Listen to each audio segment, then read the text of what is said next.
Hi, I'm Lindsay Carroll, a junior at Watchung Hills Regional High School, and today I'm going to talk about Alexander Hamilton's letter to Oliver Wolcott and how this simple letter written by a very powerful political figure had such a dramatic impact on the history of the U.S. The year was 1800 and at stake was the third presidential election. Thomas Jefferson and Aaron Burr ran together on the Jeffersonian Republican ticket.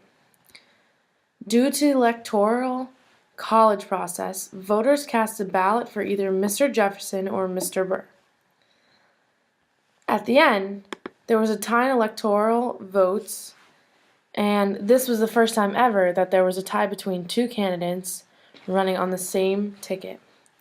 Therefore, it was unclear as to who was voted as president and who was voted as vice president. The process to break the tie was to decide by the House of Representatives. Alexander Hamilton, who was a trusted advisor to our first president, George Washington, wrote a letter to Congressman Oliver Wolcott, which changed the course of history. As Burr and Jefferson were both from the same party, the Anti-Federalists, it was important that the selection was based on the more popular of the two. If not, the majority of the people would blame the House of Representatives for a poor decision.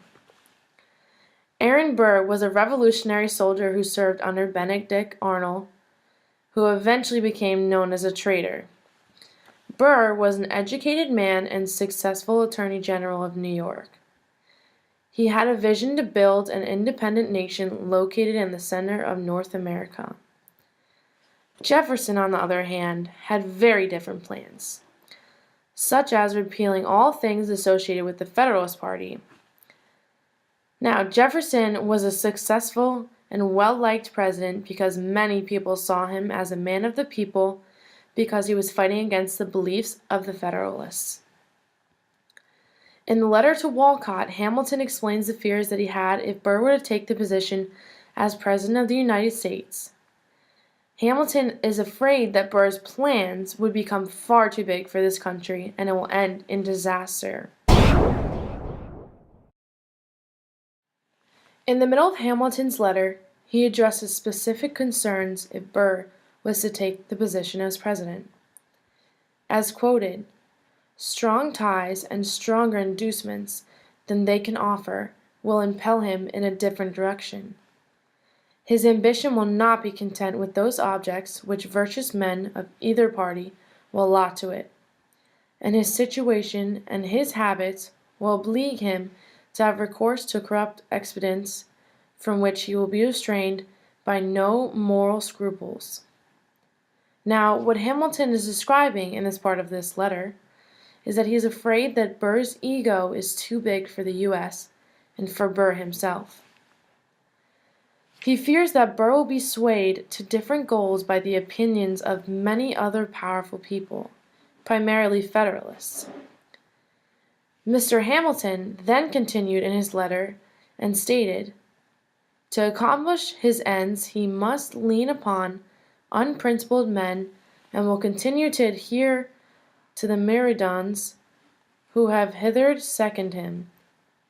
To these he will no doubt add able rogues of the Federal party, but he will employ the rogues of all parties to overrule the good men of all parties and prosecute projects which wise men of every description will disapprove." In the statement from the letter, Hamilton describes what the future would be like under the rule of Burr.